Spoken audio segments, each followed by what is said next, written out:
Dinas Kepemudaan Olahraga ya Pak ya, Kota Pontianak. Dan saya hormati dan saya banggakan tim panitia ya. Di sini ada kelompok 1 ya dari kelas A Kapita Selekta Dunia Kerja, serta yang saya banggakan semua mahasiswa Kapita Selekta Dunia Kerja Prodi Ekonomi Pembangunan, dan juga saya dengar dari panitia ada yang mendaftar juga Pak, selain yang mengambil mata kuliah ini. Iya, ada mahasiswa kita di lain angkatan juga bergabung, senang sekali mendengarnya karena tanpa diwajibkan mau mencari ilmu gitu Pak ya. Baiklah, mahasiswa semua yang saya banggakan, kita berbangga sekali karena siang hari ini kita bertemu dengan Pak Hari Ronaldi yang dengan senang hati diundang. Sebagai informasi saja, Pak Hari ini 2 tahun yang lalu, Pak ya, kurang lebih ya, 2 tahun yang lalu saya juga mengundang beliau untuk hadir sebagai pembicara tamu di Kapita Selekta Dunia Kerja. Waktu itu masih offline, tapi di belakang Pak ya, rame gitu ya, senang gitu suasananya, tapi insya Allah semangatnya tetap ada ya, walaupun ini di Zoom meeting ya, teman-teman di Zoom meeting, hanya panitia yang di ruangan ini. Teman-teman, jadi ekonomi kreatif ini memang berkembang cukup pesat dan terutama di Kota Pontianak, dan kita bersyukur bahwa untuk pemerintah Kota Pontianak sekarang sudah ada bidangnya khusus gitu ya. Kalau sebelum Pak Hari dulu masih gabung di dinas ini kan Pak ya, Koperasi UMKM, dan itu hanya bagian, bukan satu bidang gitu Pak ya, di bawah seksi malah. Dan jadi kita sekarang bersyukur ini ya, perhatian pemerintah kota kita terhadap ekonomi kreatif itu penuh. Kemudian tadi Pak Hari juga menjadi bagian pengurus di Dekranasda Kota Pontianak, dan saya mengikuti bagaimana perkembangan kemajuan Dekranasda kita ya Pak ya, dipimpin oleh Ibu Yeni ya, Ibu Wali Kota beserta tim luar biasa.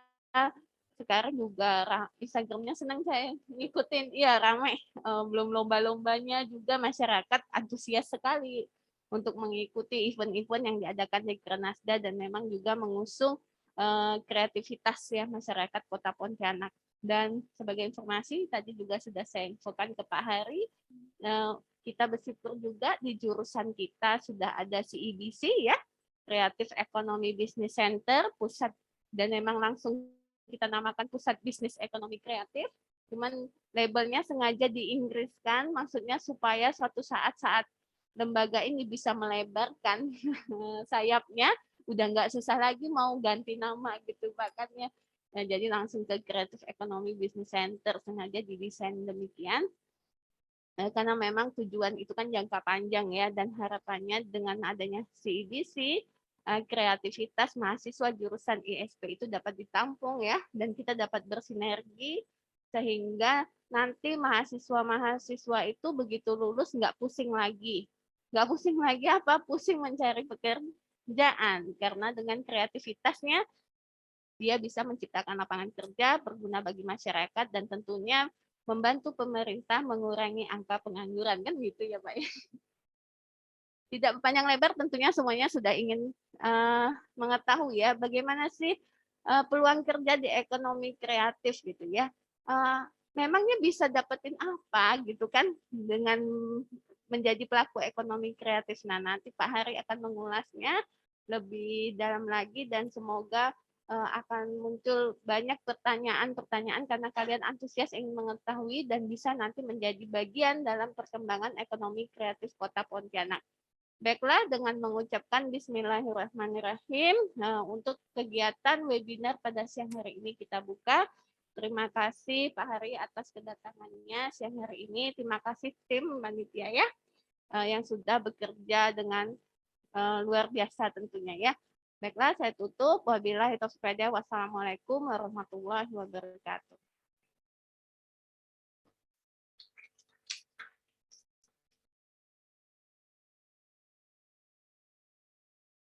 Baik, terima kasih kepada Ibu Metasari Kartika SEME atas kata sambutannya. Dengan dibukanya acara ini, telah sampailah kita pada agenda utama, yaitu pemaparan materi oleh Bapak Hari Ronaldi Mahaputrawan SEMM yang akan dipandu oleh moderator, yaitu Saudari Rukda. Kepada moderator, waktu dan tempat dipersilahkan.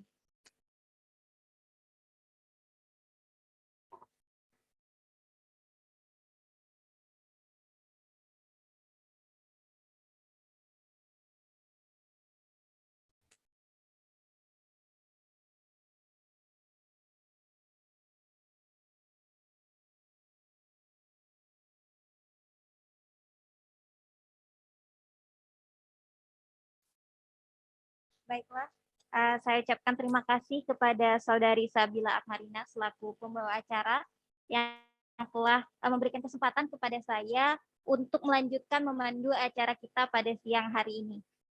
Assalamualaikum warahmatullahi wabarakatuh. Selamat datang di webinar Kapita Selekta Dunia Kerja dengan tema Peluang Kerja di Ekonomi Kreatif. Baiklah, di samping saya sudah hadir pemateri yang sangat luar biasa. Selamat siang dan selamat bergabung kepada Bapak Hari Ronaldi Mahaputra Setiawan, SEMA. Bagaimana kabarnya Bapak? Alhamdulillah baik. Mahaputrawan, Dek.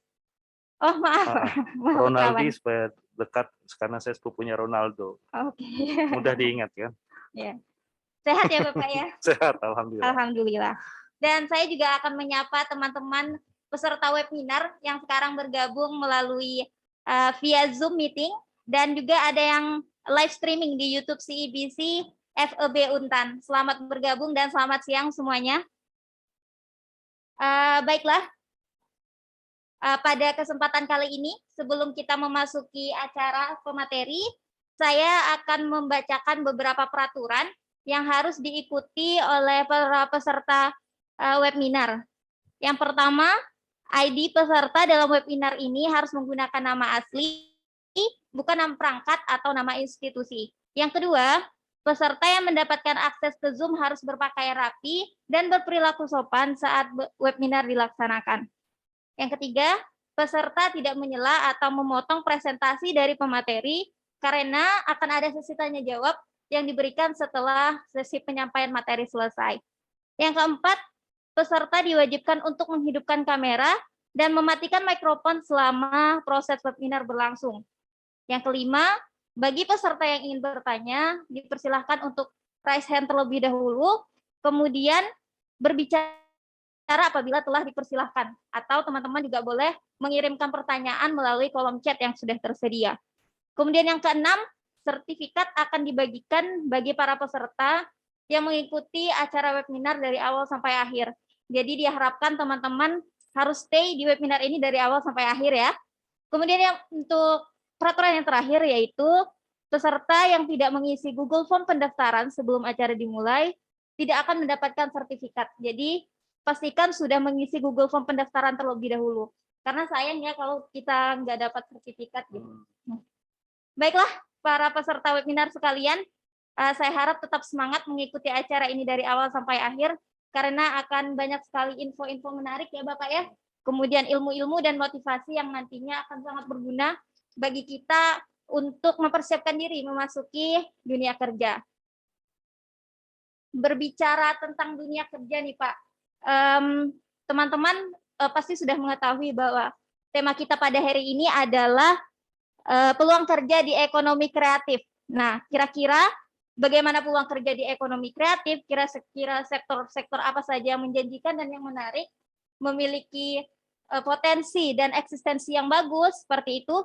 Dan yang paling penting juga, kira-kira ada hal apa-apa saja yang perlu dipersiapkan bagi kita nih para mahasiswa, yang tentu saja setelah kuliah nanti akan memasuki dunia kerja, seperti itu. Akan sangat menarik materi saat ini, jadi harus stay tune teman-teman semuanya. Tapi sebelum kita masuk ke situ, saya akan membacakan CV dari pemateri karena ada pepatah klasik ya Bapak ya. Mungkin udah sangat sering dipakai, tak kenal maka tak sayang begitu. Jadi kita harus kenal dulu nih pemateri hebat kita ini. Beliau ini adalah Kepala Bidang Ekonomi Kreatif pada Dinas Kepemudaan, Olahraga dan Pariwisata Kota Pontianak Bapak Hari Ronaldi Mahaputrawan SEMM. Sudah betul ya Pak ya? Alhamdulillah. Baik, beliau ini lahir di Pontianak pada 4 Agustus 1977. Beliau juga telah mengenyam pendidikan S1 di APFI Perbanas dan telah menyelesaikan studi S2 di UGM. Nah, itu dia tadi sedikit pengenalan kita kepada pemateri pada siang hari ini. Langsung saja kita kepada sesi yang sangat tunggu-tunggu dan sangat menarik tentunya, yaitu sesi penyampaian materi yang akan disampaikan dalam waktu durasi 45 menit ya Bapak ya. Ya, yang akan disampaikan oleh Kepala Bidang Ekonomi Kreatif pada Dinas Kepemudaan, Olahraga, dan Pariwisata Kota Pontianak, kepada Bapak Hari Ronaldi Mahaputrawan SEMM. Disilakan. Baik. Terima kasih. Assalamualaikum warahmatullahi wabarakatuh. Selamat siang, salam sejahtera untuk kita semua. Pertama-tama saya mengucapkan alhamdulillah ya. Puji syukur kehadirat Allah, kita dapat berkumpul, diberikan kesehatan, nikmat tiada tara pada saat ini di tengah pandemi Omikron yang semakin memuncak. Ya, walaupun kita lagi di lereng saat ini, kita sudah melebihi kasus Delta, Ibu, pada kemarin, dan 1 orang sudah meninggal dunia yang terlapor ke kita. Mudah-mudahan kita masih terus diberikan kesehatan oleh Allah Subhanahu wa taala. Yang kedua, saya mengucapkan banyak terima kasih sudah diundang kembali oleh Ibu Meta Kartikasari. Ini adalah kali kedua dan berbeda, Ibu. Saya tidak bisa berdiri sambil menyampaikan materi karena biasanya saya lebih senang berdiri untuk menyampaikan materi. Jadi ini harus duduk dalam waktu 45 menit. Kaget juga baru tersadar ternyata materi saya banyak gitu, Bu. Ini cepat enggak nih 45 menit. Jadi saya harus pada-padatin karena ada 17 subsektor ekonomi kreatif. Ya, kalau tahun 2020 waktu saya 2019 waktu ngasih materi di belakang itu masih 16 subsektor, Ibu. Nah, mulai tahun lalu kita sudah 17 subsektor, sebenarnya bukan penambahan subsektor baru tetapi pemisahan, yaitu dari subsektor aplikasi dengan pengembangan permainan atau games. Kenapa? Karena dua-duanya ternyata punya sumbangan, ya pengaruh yang sangat besar terhadap produk domestik bruto Indonesia dan menciptakan lapangan pekerjaan yang luar biasa. Nah, ini kita mulai ya. Mungkin next slide-nya. Nah, apa sih ekonomi kreatif? Ya, kalau ekonomi kreatif mungkin sudah dikasih materinya ya. Jadi kalau bahasa simpel saya bahwa ekonomi kreatif, mungkin slide-nya bisa ditampilkan.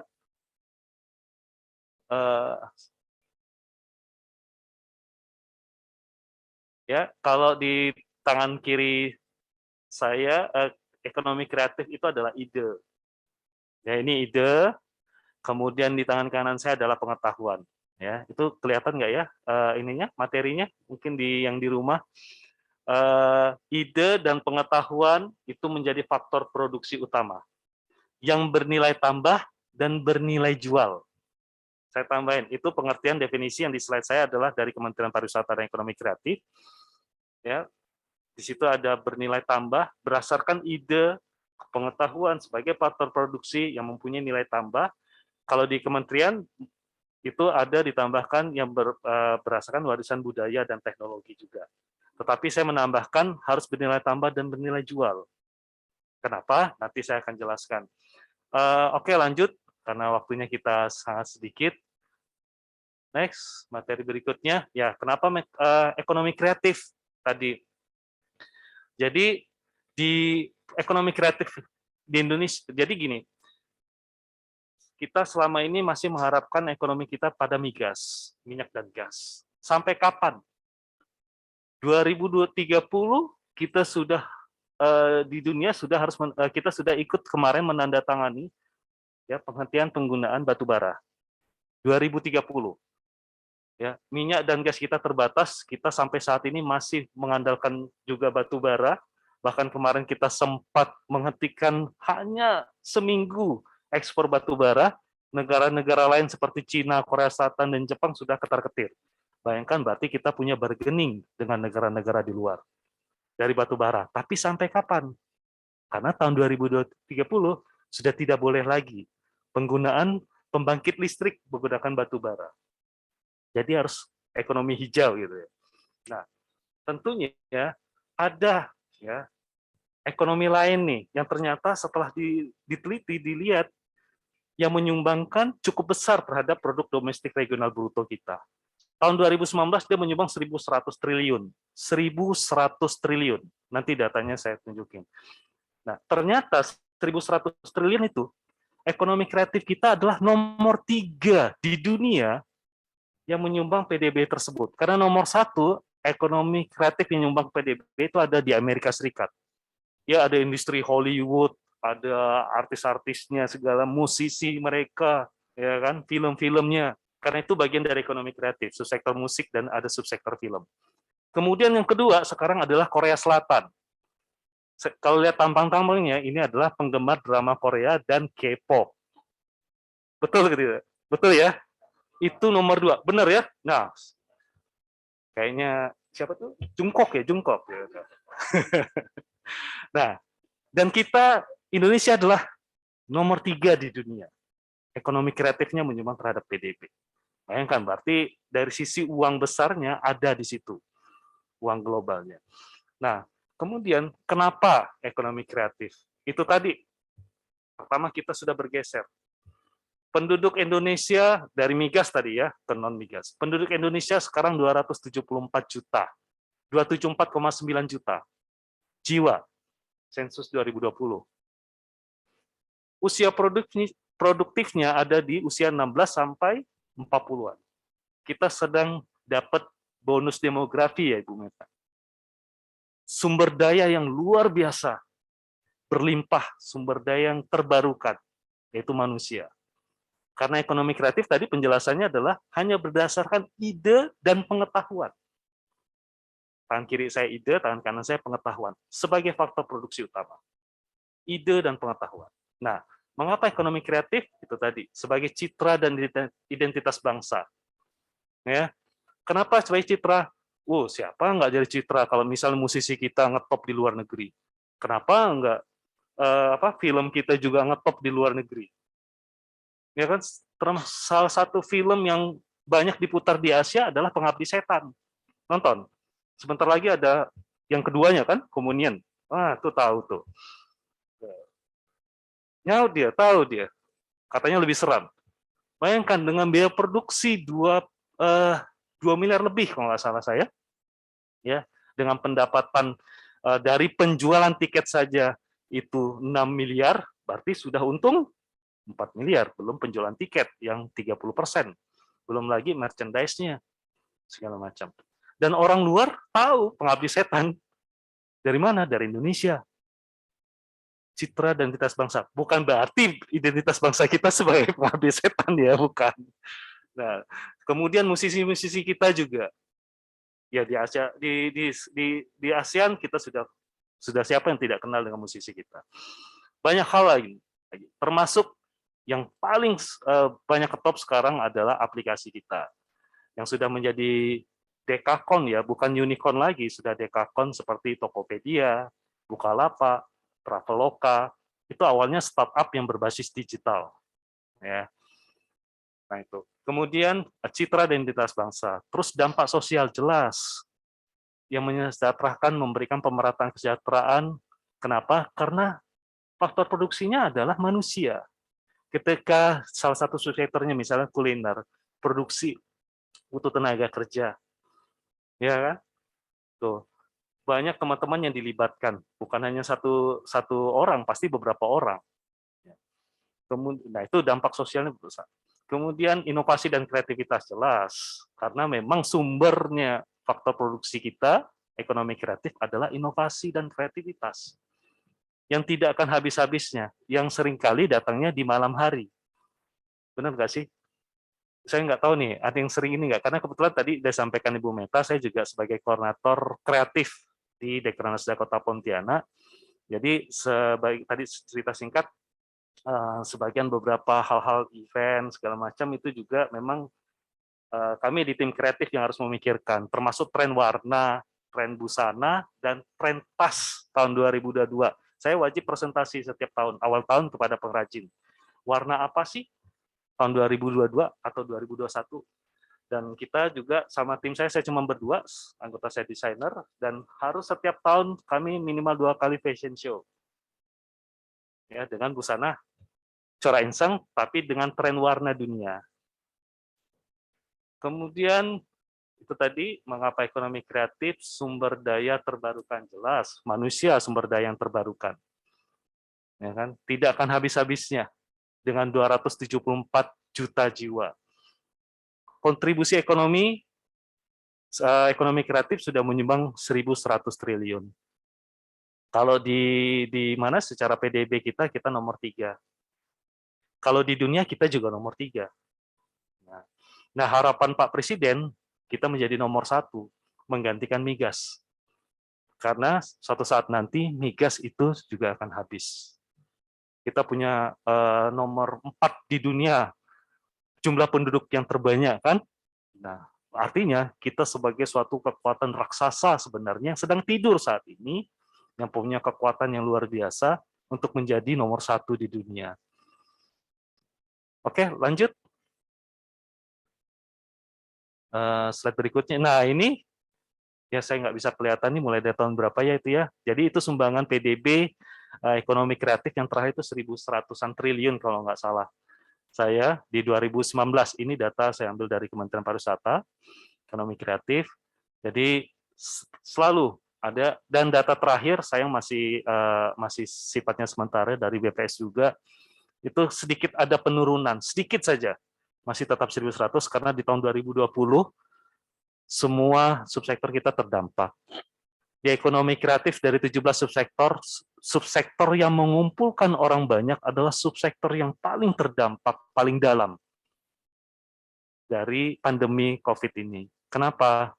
Karena COVID itu yang namanya orang banyak justru yang dilarang. Subsektor apa itu? Seni pertunjukan. Paling dilarang. Subsektor apa lagi? Musik. Ada nggak sih event musik?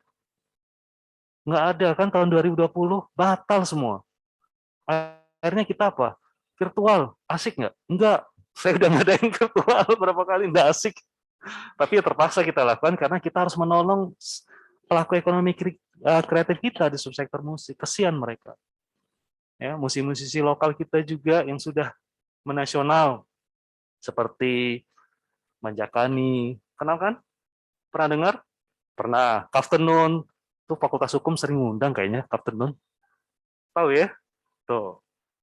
Ya kan? Jadi beberapa teman-teman yang lain juga ini. Nanti saya jelaskan bagaimana mereka coba untuk bertahan di situasi ini. Lanjut slide-nya. Nah, ini 5 besar subsektor ekonomi kreatif yang memberikan kontribusi terhadap PDB nasional. Selalu nomor 1 adalah kuliner. 2019 Bu itu masih 40%. 2022 saya di sini 41,5%. Naik dikit. Cuman di fashion 17,7%, yang nomor 3 Kria, 2019 dia 17, turun menjadi 14%. Kria. Televisi dan radio tetap di nomor 4, kemudian penerbitan di nomor 5. 7,7 itu tidak banyak berubah angkanya. Yang memang banyak berubah di fashion dan Kria. Oke, lanjut. Ini 5 besar yang menyumbang ekonomi kreatif. Nah, ini ada 17 subsektor. Jadi saya harus jelasin satu-satu secara singkat ya. Pertama adalah aplikasi. Nah, kalau aplikasi ya. Jadi ekonomi kreatif 17 subsektor ini punya potensi untuk mendisrupsi. Siapa yang paling besar mendisrupsinya? Subsektor yang pertama, aplikasi. Contohnya apa? Gojek. Ya. Sektor apa yang didisrupsi oleh Gojek? Transportasi. Berapa banyak raksasa-raksasa taksi di Jakarta yang kolaps gara-gara Gojek, ya kan? Menyerap begitu banyak tenaga kerja, ya, membuat pemerintah juga kelimpungan, boleh atau enggak nih dikasih izin? Gimana mau ngasih izin kalau taksi jelas ada aturannya, kendaraan umum. Nah ini pakai kendaraan pribadi, gimana ngaturnya ya? Itu sempat pusing kami di pemerintah daerah, pemerintah pusat membuat regulasinya. Artinya apa? Mereka mendisrupsi, dan itu tidak hanya terjadi di Indonesia, di seluruh dunia. gara-gara anak-anak muda itu yang sekarang sudah jadi Mas Menteri. Bayangkan ya, berpikir kreatif, membuat suatu solusi sebagai problem solving, berprestasi, sekarang menjadi menteri. Saya yakin mudah-mudahan suatu saat nanti ada mahasiswa Untan juga yang seperti itu, Bu. Ya, sebagai problem solver dulu.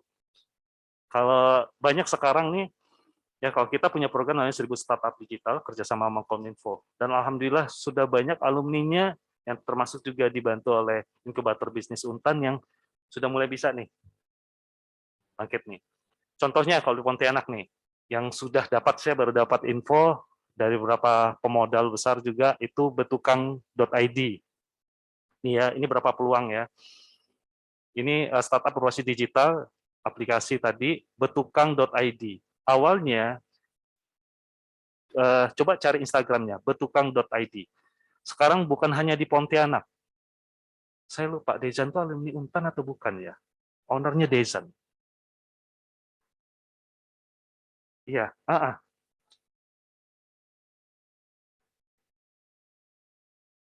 iya bonusnya, benar. Benar, Bu.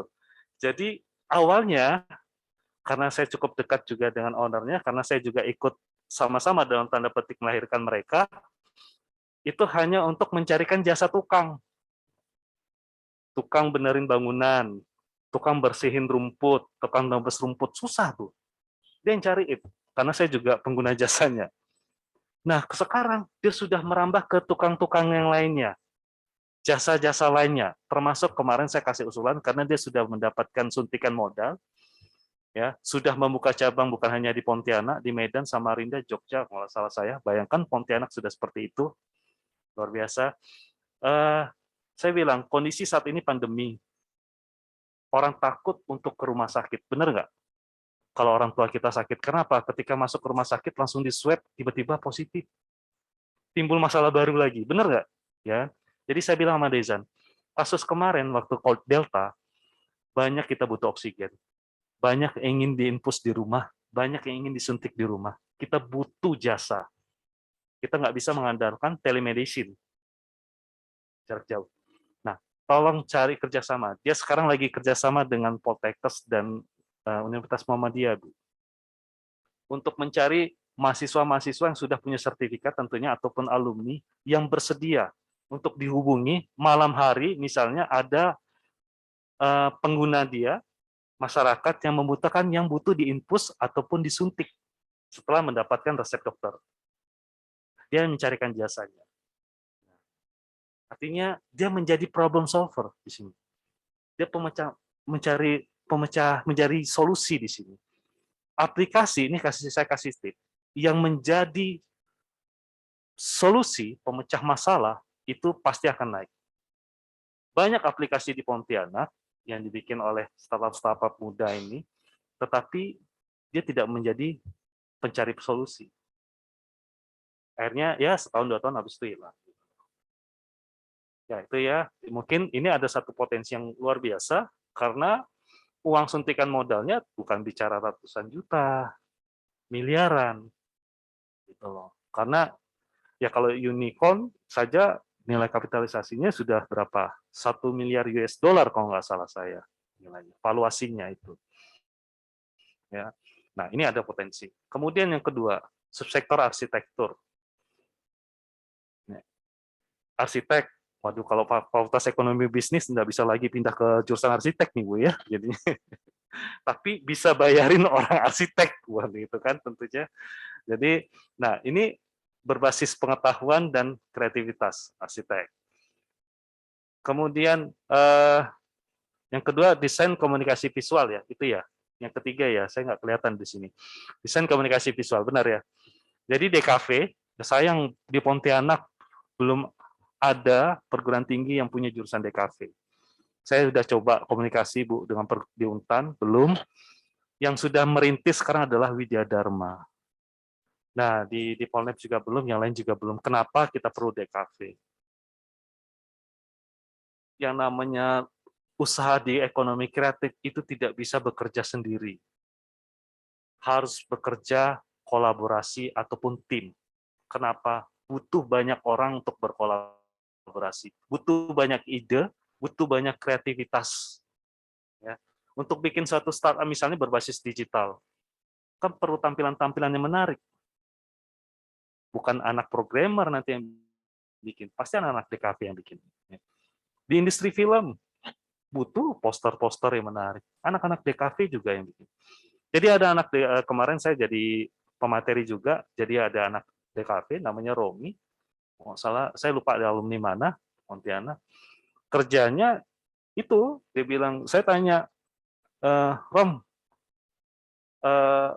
corona gimana? Makin banyak kerjaan, Pak. Oh gitu, iya.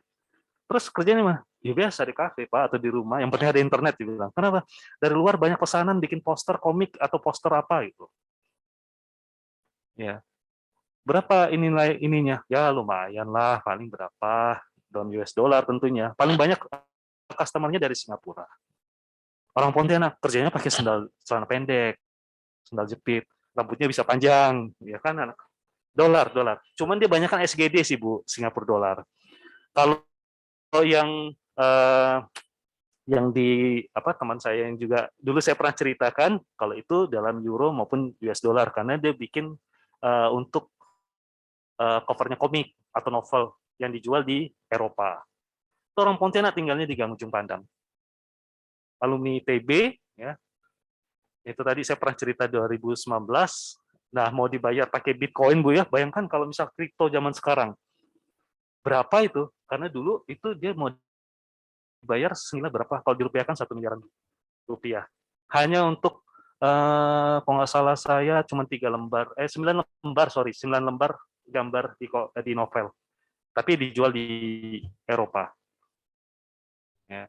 Hanya tidak ada kaitan antara jurusan dia kuliah sama yang dilakonin dia sekarang. Nggak ada kaitan sama sekali. Jadi ekonomi kreatif benar-benar bisa kemana saja, yang penting ide tadi. Nah, ini juga terjadi sama event Ghazali Everyday. Tahu kan Ghazali Everyday? NFT? Tahu ya? Ya. Hanya 4 tahun, hanya foto selfie sendiri, bayangin. Ada yang kebayang nggak? Saya juga nggak kebayang. Karena saya nggak suka selfie. Setiap hari dia selfie foto dia sendiri. Hanya konsistensi itulah yang dihargai. Bayangin. Konsistensi. Simple. Ganteng. Ganteng nggak sih Mbak? Ghazali. Siapa yang udah pernah lihat Ghazali? Everyday. Ya. Ya itu tadi. Banyak hal yang kita nggak akan duga di zaman sekarang. Zaman yang semuanya serba cepat, terdisrupsi, segala hal. Dan rata-rata semuanya ada di ekonomi kreatif yang membuat disrupsi tersebut. Selanjutnya yang di bawah itu adalah desain produk. Apa bedanya desain produk sama kria? Kria ini banyak yang kecil-kecil nih desainnya. Kalau produk ini biasanya meja, kursi yang agak gede, agak besar. Nah ini banyak. Sekarang banyak orang bikin meja saking simpelnya, ruangan sempit ya. Sekarang rumah sederhana tipe 36 itu kecil sekali. Jadi bagaimana meja bisa didesain, bisa meja makan, bisa meja belajar, dan bisa yang lainnya lagi. Teman-teman desain produk tuh yang bikin. Apakah harus ada kuliahnya? Saya belum pernah lihat ada jurusan desain produk kecuali di ISI. Apalagi di Kalbar.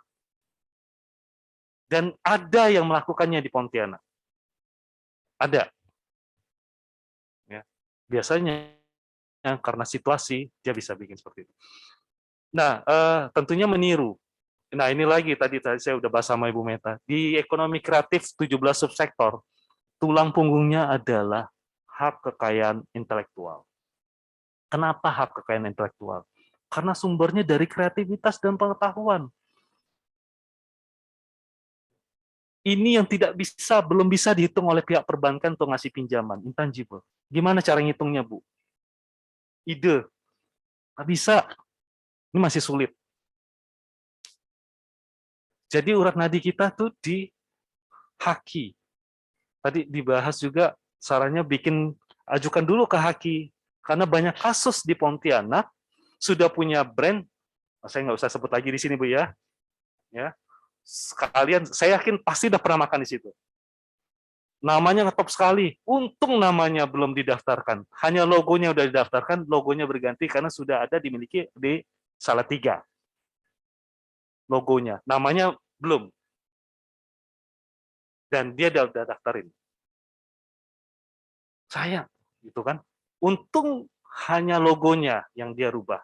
Kalau namanya, waduh, membangun merek itu sulit. Seperti ini sektor kuliner.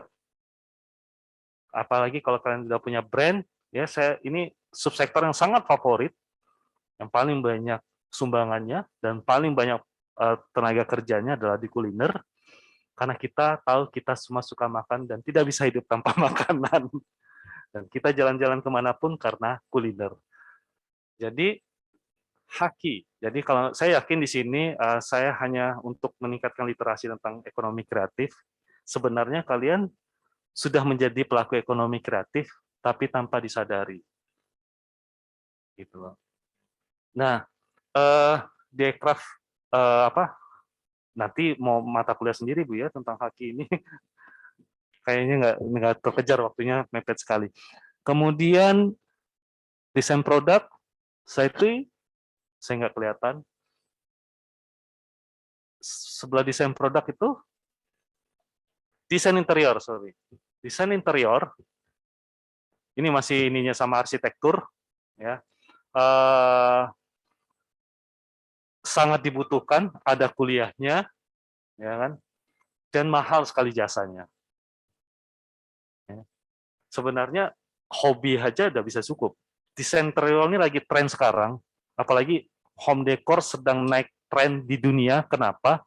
Karena orang lebih banyak tinggal di rumah saat ini. Sadar nggak kalau orang tua kita di rumah, ini banyak kan orang tuanya tinggal di sini, di Pontianak atau dari daerah? Nah, kalau yang di orang tua kita sekarang sudah mulai karena pandemi nggak bisa keluar mungkin, atau kalian di kamar kos bingung mau ngapain, terus bersih-bersihin kamar, ditata ulang lagi layoutnya, bener nggak sih? Sampai ada tren tanaman segala macam, ya, sampai naik harganya luar biasa karena merubah layout itu tadi. Kalian bisa, tapi harus ada interest lagi. Ingat ya, bedanya hobi sama ekonomi kreatif. Makanya saya bilang tadi, kalau ekonomi kreatif ada nilai tambah dan nilai jual. Ketika kalian punya ide, punya pengetahuan, tapi tidak bernilai tambah dan nilai jual, bukan pelaku ekonomi kreatif, nanti malah namanya hobi. Kumpul di komunitas-komunitas gitu loh. Kenapa? Ya kayak motor, itu termasuk pelaku ekonomi kreatif ketika dimodif. Lihat motor Pak Presiden, pakai jaket G20 di Mandalika, itu kan buatan dalam negeri. Ya, dimodif. Kemudian tentunya jadi pelaku ekonomi kreatif. Kenapa? Kalau kalian yang anak mahasiswa biasanya suka modif-modif tapi nggak dijual kan motornya. Benar nggak? Justru banyak beli modifnya kan. Tapi kalau kalian jual, ada nilai tambah, motor nih dimodif, ya misalnya ya, ada nilai tambah kan? Terus kalian jual. Nah, masuk itu. Tapi kalau kalian cuma modif, udah buat senang-senang, hobi jatuhnya. Ekonomi kreatif, ekonominya di depan. Bukan kreatif ekonomi, berarti kan harus ada nilai jual di sini. Ada keuntungan ekonomi yang harus kalian dapatkan. Terus setelah interior, apa itu? Saya nggak kelihatan. Fotografi. Fotografi, ya. Fotografi, jelas. Kasihan teman-teman fotografi ketika pandemi, wedding banyak dilarang oleh pemerintah. Benar nggak? Ya kan? Hanya mengharapkan wisuda. Wisudanya juga ternyata secara virtual. Kasihan ya, teman-teman. Ini semuanya bisa jadi fotografer. Tuh saya lihat itu. Cuman kameranya ini banyak awal-awal nih, cikal bakal. Cewek cowok. Saya udah mulai banyak lihat fotografer cewek di sini Pontianak. Lumayan loh. Coba aja. Moto wisuda berapa? Belum wisuda ya? Bakal ya nanti ya. Coba tanya sama yang alumni, katanya sudah ada yang ini kan. Berapa? Itu baru itu. Belum lagi nanti wedding. Belum lagi kalau misal perusahaan bikin ada acara gathering atau bikin company profile, perlu foto. Dan foto jangan terlalu berharap dengan kamera yang mahal. Mahal sekali loh harga foto. Kamera yang mahal itu. Dari HP juga bisa. Oke, itu subsektor fotografi. Itu uangnya banyak. Dan banyak sekali potensinya di sini. Ya, foto orang ulang tahun perlu. Kemudian lanjut apalagi setelah fotografi, musik. Nah, musik musik jelas. Tadi saya sekilas nyebut Manjakanik, Afternoon, ya. Ada yang bisa main musik? Main gitar? Ada kan? Main gitar kan? Tapi sudah disebut pelaku ekonomi kreatif belum? Belum, karena masih hobi. Udah ada dapat duit dari situ? Belum. Nah, kalau sudah bikin band, ya niru lagu segala macam, atau bikin lagu, main di kafe, dibayar nggak di kafe mainnya? Dibayar kan? Iya, ada nilai tambah, ada nilai jual. Apalagi bisa bikin lagu. Seperti Manjakan yang sekarang sudah ada lagunya di Spotify. Oke nih, waktunya mepet nih ya. Saya nggak bisa ini nih. Terus sedikit. Selanjutnya, kriya itu ya. Nah, kalau kriya, kerajinan tangan. Ya, ini nomor 3 tadi, kalau nggak salah saya. Yang menyumbang cukup besar terhadap PDB. Siapa sih yang nggak suka pakai kalung atau gelang? Saya tanya, yang perempuan. Yang cowok juga pakai, saya juga pakai gelang. Gitu loh. Buat asik-asik aja kan sebenarnya. Tapi kan yang perempuan kan suka ganti-ganti. Ini, apa namanya? Strap masker.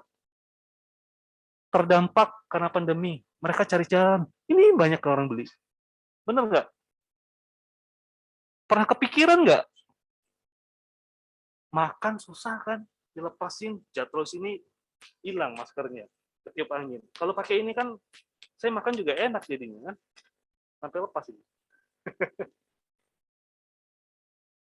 Nah, nggak kepikiran dulu sebelumnya. Sebelum pandemi pernah kepikiran. Pandemi ini banyak merubah semuanya loh. Termasuk cara kita kuliah. Termasuk cara kami bekerja. Sadar nggak? Hanya orang-orang kreatif melihat ini adalah peluang yang sangat besar, uang yang sangat luar biasa. Kemudian kriya, habis kriya tuh kuliner ya? Kuliner. Wah, ini nggak usah cerita lagi deh. Tadi Ibu udah cerita banyak pelaku CEBC, ya, Creative Economy Business Center. Itu banyak pelaku kuliner. Jelas. Satu di ekonomi kreatif, kalau kalian mau masuk di industri ini adalah kolaborasi. Kenapa? Saya kasih contoh. Hotel. Pernah kan ada acara di hotel? Pernah? Pernah dikasih snack nggak dari hotel? Ini saya juga dikasih nih. Nah, kan? Kalian pikir snack itu yang bikin chef-nya? Tidak. Chef fokus kepada makanan yang berat. Untuk breakfast atau apa. Kalau ada acara-acara rapat meeting, mereka kasih kepada ibu-ibu pelaku ekonomi kreatif. Iya, tapi sudah dikurasi oleh chefnya, rasanya, bahannya, segala macam. Nggak tegele, kata orang Pontianak. Pihak hotel. Semakin banyak acara di hotel, mana chefnya? Cuma 2-3 orang. Memang tegele? Enggak. Tak sanggup mereka.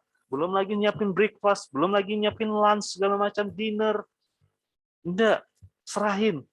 Nah, makanya saya bilang, kenapa kolaborasi? Mbak siapa namanya? Hah? Rukda. Rukda pelaku kuliner. Saya hotel. Mbak, ini saya ada acara. Dari 5 ballroom saya, semuanya terisi hari ini. 1 ballroom butuh snack 1.000. Berarti 5.000, 2 kali makan snack. Berapa tuh? Sanggup nggak sendirian? Hari ini saya nelpon, besok harus antar. Kalau sendirian, nggak bisa. Harus kolaborasi. Telepon teman yang lain. tapi tahu rasanya harus sama. Misalnya nih 3 kue, ada lemper, orket, sama apa lagi? 1, misalnya batang buruk. Udah fokus kepada orketnya. Yang 2 lagi serahin ke kawan yang lain, jumlahnya 1000. Ini butuh lagi yang lainnya, 1000. Jenis kue yang lain lagi. Beda-beda jenisnya. Kenapa? Karena ada snack pagi, ada snack siang. Belum lagi kalau acaranya sampai malam. Snack sore. Banyak menyerap tenaga kerja dan banyak duitnya. Makanya kuliner menyumbang PDB paling besar. 41, berapa tadi? 5% ya? Terhadap PDB Indonesia, berarti 41% dari 1.100 triliun. Tolong dihitungin. Berapa duitnya? Banyak ya? Triliun loh, saya bicara triliun. APBD Kota Pontianak cuma 1,8 triliun. Ini saya bicara 1.100 triliun. Jadi, itu tadi kuliner. Kolaborasi. Kuncinya, kalau mau masuk ke ekonomi kreatif. Selanjutnya adalah fashion. Ya. Fashion jelas, nih banyak desainer nih. Tadi Ibu ada cerita juga tuh, bagus. Ternyata di CIBC ada yang bikin busana muslim untuk anak-anak dengan harga yang murah. Saya kaget juga kalau dikasih tahu. Murah sekali itu. Muslim atas bawah. Ya. Kenapa? Karena itu tadi, kalau fashion, kalau nggak salah, nomor 2 penyumbang PDB. 17% kalau nggak salah tadi. Dari 1.100 triliun. Jelas kita butuh pakaian. Dan Indonesia juga sudah tetap sebagai ya yang berkomitmen untuk menjadi wisata halal. Tren busana muslim dunia di Indonesia. Berarti ada apa di situ? Ada potensi yang luar biasa terhadap fashion. Terhadap pakaian, pertama muslim. Ya, dengan 274 juta penduduk, ini luar biasa. Itu fashion. Mudah kok sebenarnya. Saya lihat nih dari teman-teman ya belajar jahit atau apa, beli baju kaos, dicetak, sablon, dijual. Ini pengusaha sablon terlagi naik nih karena sudah mau tahun pemilu 2024. Loh. Ada uang besar nanti di sablon. Nah, kalian sudah bisa coba nih, tekuni. Kemudian selanjutnya setelah fashion apa itu? Saya nggak kelihatan. Penerbitan. Biasanya teman-teman menyebut literasi. Penerbitan. Buku-buku nih banyak. Sudah banyak, walaupun Indonesia di urutan 73 ya kalau nggak salah. Termasuk 3 terbawah di dunia yang tingkat literasinya ya, rendah. Kita nggak suka baca. Ya kan? Di tempat umum juga nggak banyak yang suka baca. Mungkin trennya juga orang Indonesia sudah beralih ya. Makanya hoax lebih banyak beredar di Indonesia. Karena literasinya yang rendah. Nah, atau mungkin kita yang harus merubah. Lebih senang bacanya lewat HP mungkin. Benar nggak? Ya, nanti datanya saya ada. Saya tunjukin. Mungkin lewat HP. Sudah makin banyak yang berkurang, yang membaca secara konvensional. Kami juga di kantor juga sudah berkurang untuk kertas segala macam. Jadi satu undangan cetak, truk satu difoto, dikirim ke semua dinas-dinas. Udah, mereka lihat di WA grup saja. Udah cukup datang. Udah ada lagi yang 15 OPD, organisasi perangkat daerah, dinas. 15 undangan, 3 rangkap, kan lumayan tuh ngabisin kertas tuh. Ya. Sekarang cukup satu aja dipoto. Ya mungkin medianya yang berubah, penerbitan. Tapi tetap punya potensi. Setelah itu film, animasi, dan video. Film, animasi, dan video. Film dan video 2 hal yang beda sih.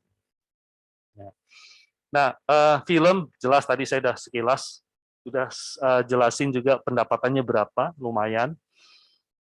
Banyak film-film lokal Pontianak, dari sisi ekonominya mungkin belum masuk, tetapi dari sisi film festivalnya sudah masuk. Ada beberapa yang menang. Di internasional juga kita sudah ada yang menang. Film yang diadakan oleh KPK juga juara 3-nya dari Pontianak. Kemudian terakhir kemarin dapat Gold Award itu dari Pontianak juga, judulnya Balale. Banyak sudah film-film lokal, ya, tapi masih kelas festival sayangnya, karena film itu biaya produksinya sangat mahal sekali, miliaran. Dan film itu adalah kalau di dalam ekonomi kreatif salah satu yang kasta tertinggi. Kenapa ada kasta istilah tanda petiknya? Karena semua subsektor terlibat di film. Kalau kuliner, ya subsektor kuliner. Tapi film, dalam produksi suatu film, dia butuh subsektor literasi, penerbitan. Siapa yang bikin naskah? Dia butuh fashion, untuk apa? Busananya, bajunya gimana tuh, Pengabdi Setan 2. Terus dia butuh makeup artis. Ya kan? Dia butuh teman-teman fotografi. Dia butuh teman-teman DKV untuk desain poster dan segala macam.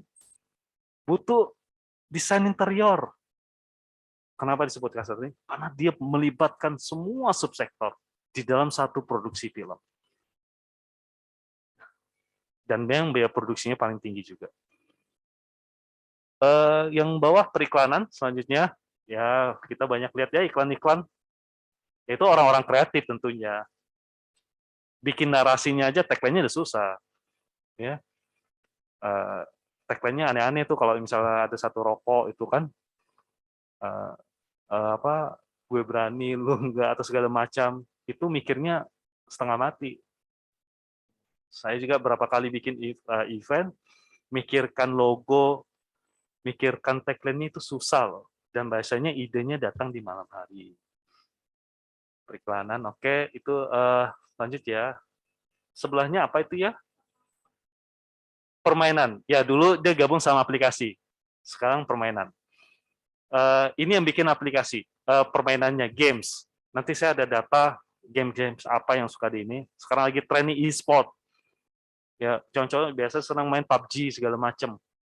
Ada nggak di HP-nya ada ya? Free Fire, ada kan? Mobile Legend ada ya? Ada kan? Sekarang ada Roblox. Anak saya selalu minta top up Roblox, Pak. Roblox. Ternyata uangnya besar sekali. Ada uang besar di sini, bukan hanya banyak yang download, tapi ketika mereka top up, kan kita transfer duit. Biasanya lewat Dana dapat diskon tuh. Nah itu artinya apa? Banyak uang nih. Memang uangnya kecil-kecil, tapi yang top up banyak. Beli baju, top up, segala macam. Bayangin dengan games yang zaman saya era dulu, Ibu ya, Mario Bros. Ataupun ularnya di Tetris, apa di Nokia ada Tetris gitu kan. Nggak ada top up, Bu. Sekarang sudah ada top up. Post rank, segala macam, mau ngapain lu? Ada duitnya. Kenapa bukan kita yang bikin gamesnya? Walaupun di dalam tim yang membuat game itu bukan 1-2 orang, ada tim, itu memang ada orang Indonesia di situ. Ada uang besar di sana. Permainan setelah itu seni pertunjukan ya, sebelahnya ya. Ya, seni pertunjukannya ada tari, stand up comedy juga seni pertunjukan ya. Ya, teater, banyak. Stand up comedy ini lagi naik daun juga. Ya, ada Panji. Banyak, sudah mulai banyak nih tumbuh nih. Stand up Pontianak. Sayang kompetisinya nggak kurang banyak. Kalau tari-tari kita juga udah. Ada salah satu mahasiswa Untan, prodi seni Untan, mungkin ada yang tahu namanya Elsie. Kemarin sudah berapa kali diwawancari di Trans TV dan Trans 7. Ya, di RCTI juga, di RCTI juga pernah sekali, gara-gara dia suka bikin di TikTok, Bu, ya. Misalnya 17 tari daerah dalam waktu 1 menit. Dia bikin sendiri tuh. Followernya makin banyak. Dia dapat AdSense dari situ kan. Akhirnya tampil di mana? Di TV-TV tersebut. Atau viral. Kemudian dia ikut Indonesia Mencari Bakat, saya nggak lulus. Tapi sempat tampil gitu loh. Tapi orang Pontianak sekarang yang saya tahu si Elsie sedang ada yang Manado sedang bikin film. Dia salah satu pemerannya. Saya nggak tahu, nanti kita tunggulah filmnya. Bangga juga kan ada alumni Untan seperti itu dari prodi seni. Jadi seni bisa mendatangkan uang. Ya. Di ekonomi kreatif tuh apa aja bisa datangin uang asalkan dasarnya tuh dari ide sama pengetahuan kita. Hanya 2 itu aja, nggak banyak. Jadi faktor produksi utamanya. Kemudian di bawahnya seni rupa ya. Nah, ini bakat lukis segala macam. Eh, apa namanya bisa dijual ya. Walaupun kalau pasar Pontianak kurang masih ya. Beda dengan di Jawa. Karena kita juga tidak ada institut seni di sini yang punya jurusan seni. Tapi tidak ada, saya rasa tidak ada masalah gitu loh. Untuk kalian yang punya bakat untuk seni, ya terus lakonin. Seni rupa ya, sorry. Terakhir TV dan radio, jelas. Orang-orang TV selalu ada tuh bahasanya tuh kalau ada tagline nama kan, itu selalu ada tim kreatif. Selalu ada tim kreatif. Karena suatu materi TV, konten TV itu pasti harus ada tim kreatif di belakangnya. Gimana supaya dapat iklan yang banyak. Nah, ini adalah 17 subsektor di ekonomi kreatif ya, yang punya potensi yang luar biasa, punya masa depan yang luar biasa, uang yang banyak, yang sebenarnya kalian sudah ada di situ sebenarnya. Jadi, tidak berharap kepada next mungkin, tidak berharap terhadap pemerintah, karena setiap tahun tidak ada selalu buka lowongan CPNS, apalagi tahun ini tidak ada buka gitu kan. Jadi, kalian yang harus buka. Lanjut. Ini adalah, nah, ini salary-nya apa? Upah tenaga kerja ya, ekonomi kreatif. Nah, ini adalah upahnya. Saya nggak bisa kelihatan ya, tapi ada peningkatan ya, dan selalu di atas UMR rata-rata nasional. Ya. Subsektor situ bisa kelihatan, ini sumbernya dari Kementerian Pariwisata Ekonomi Kreatif, ya. Ada peningkatan setiap tahunnya. Ini adalah tenaga kerjanya ya, bukan selaku ownernya. Kalau kalian bekerja sendiri, kalian pasti bisa dapat yang jauh lebih besar. Makanya tadi seperti yang saya sampaikan cerita tadi, yang DKV, anak DKV, ya bicaranya penghasilan dia kerja sendiri, dibayar dengan Singapura dolar ataupun US dollar atau euro. Ya lumayan lah, sebulan bisa dapat 300-400 juta, kan lumayan kan? Setiap bulan. Saya mau berapa tahun itu dapat segitu tuh. Ya kan? Hanya ekonomi kreatif yang bisa gitu. Oke, ini bisa dilihat, lanjut. Jadi untuk upah tenaga kerja ajanya seperti situ. Nah, ini adalah sebaran pelaku ekonomi kreatif di Kalimantan Barat. Datanya juga dari Kementerian Pariwisata Ekonomi Kreatif. Ternyata di Kalbar, ini bicara Kalbar ya, nomor satunya banyak pelaku dari musik, subsektor musik, 18,13%. Keduanya adalah kuliner, 15,44%. Yang terakhir adalah aplikasi dan game developer tadi. Ini belum dipisah nih antara aplikasi dan game developer. Pengembangan permainan, 4,20. Sisanya banyak lagi. Tetapi inilah yang dominan. Musik. Ternyata banyak ya musisi-musisi Pontianak.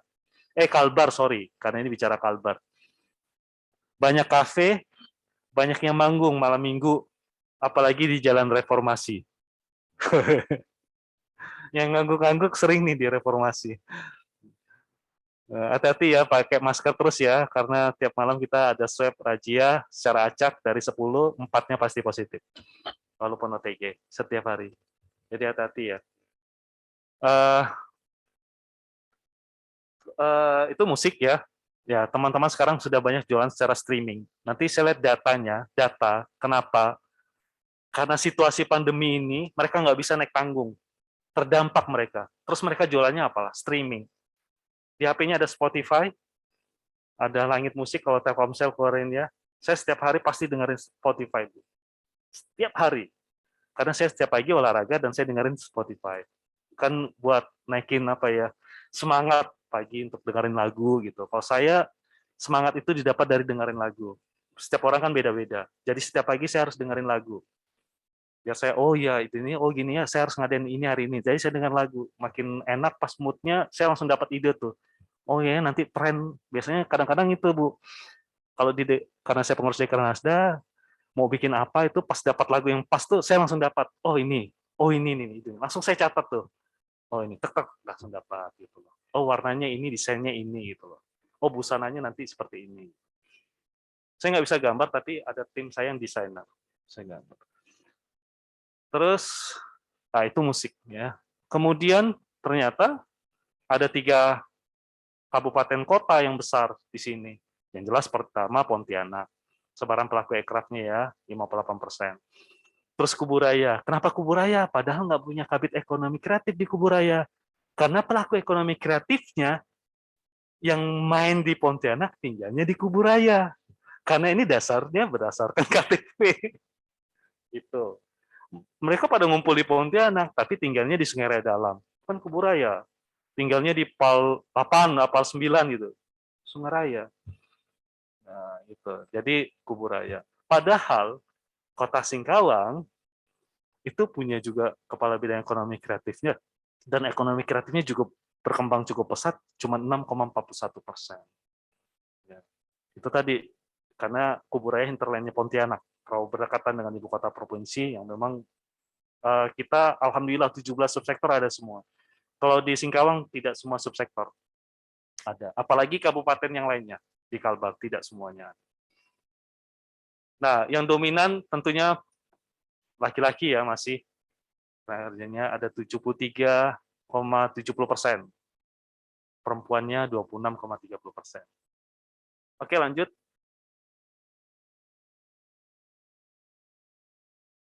Ini musik, saya nggak bisa lihat, ini adalah revenue kalau nggak salah saya terhadap pendapatan musik. Jadi trennya, yang biru dongker yang gelap itu, hitam itu kali ya, itu tuh penjualan CD kaset. Trennya makin menurun. Kalau yang biru mudanya, itu adalah lewat streaming. Spotify, segala macam. Berbayar kan sekarang, trennya makin naik. Ya. Terus, yang abu-abunya, saya lupa itu apa, nggak kelihatan itu di situ. Tapi yang kuning saya ingat itu performing arts. Konser, tampil. Itu selalu tetap stabil. Synchronization, yang orange itu yang kecil, itu adalah penjualan musiknya lewat misalnya soundtrack musik, soundtrack lagu, soundtrack film, sorry. Nah seperti itu. Kelihatan sekali ya, streaming mulai mendominasi, sudah mendominasi di tahun 2020. Ya. Artinya pandemi ini memaksa orang, ya, walaupun tidak bisa tampil secara fisik, dia bisa dengerinnya di mana saja lewat streaming. Coba lihat di mobil, masih ada nggak sih tip mobil pakai CD sama kaset? Ada nggak? Jarang sekali ya, jarang sekali. Pasti lewat streaming biasanya. Ini adalah kue kalau kalian di subsektor musik. Kenapa saya bilang ini kuenya nanti? Ini jalan kalian untuk menjual karyanya. Karena banyak di Kalbar paling banyak subsektor musik. Lanjut. Nah, ini proporsinya ya. 50% lebih tuh. Kalau digabung streaming sama apa itu, lihat download juga seperti itu. Download makin menurun tadi, sorry, abu-abu itu makin menurun. Udah nggak zaman lagi kayaknya kita mendengar download lagu ya, lebih sering streaming. Lanjut. Waktunya mungkin udah sedikit ya. Sisa berapa menit lagi? Waduh, sedikit nih. Oke, saya ngebut. Itu yang banyak di-download, itu di atas, itu bisa di-downloadnya lewat Google, kemudian lewat Apple, ataupun gabungan dari duanya. Ya, saya nggak bisa kelihatan, tapi itu banyak aplikasi yang paling banyak di-download adalah TikTok. TikTok banyak menghasilkan uang dari situ. Nah, YouTube juga, YouTuber nih banyak nih tajir-tajir sampai dikejar oleh Bu Sri Mulyani kan kemarin, siapa? Deddy Kobuzer, dinaikin pajaknya sampai 35%, karena pendapatannya sekian miliar per bulan. Nah, bicara uang ini, rajin-rajin sering posting di YouTube-nya, mestinya punya akun YouTube nih. Ya kan? Mahasiswa nih enak nih. Nah, kalau saya bikin akun YouTube agak ngeri-ngeri, karena PNS nih Bu ya, punya aturan-aturan yang banyak mengikat kan. Nah, itu nggak bisa sembarangan kan, TNI, Polri, PNS. Jadi kalau kalian masih muda nih mahasiswa, jangan bergantung kepada sektor yang formal tadi ini, TNI, Polri, PNS. Sampai anak saya tanya mau jadi apa? Cita-citanya mau jadi YouTuber. Oh, anak sekarang YouTuber, duitnya banyak, bikin konten terus tiap hari, tapi dia banyak kan di Instagram. Malah apa? Jadi dibebasin aja dulu. Nah, ada Netflix nggak di situ? Saya nggak kelihatan ya. Ada ya? Ada ya? Netflix ya? Tadi saya sudah bilang bahwa ekonomi kreatif paling sering mendisrupsi industri. Coba nanti lihat bioskop itu ya, akan semakin menurun karena apa? Industri film karena ada Netflix, nontonnya di Netflix. Ada yang punya akun Netflix? Ada ya? Ini Netflix-nya beneran atau lihat Shopee nih bayarnya nih? Kok tahu Pak? Tahu dong. Mahal mas saya. Ada Disney Plus juga. Benar ya situ kayaknya, Disney Plus sama Hotstar.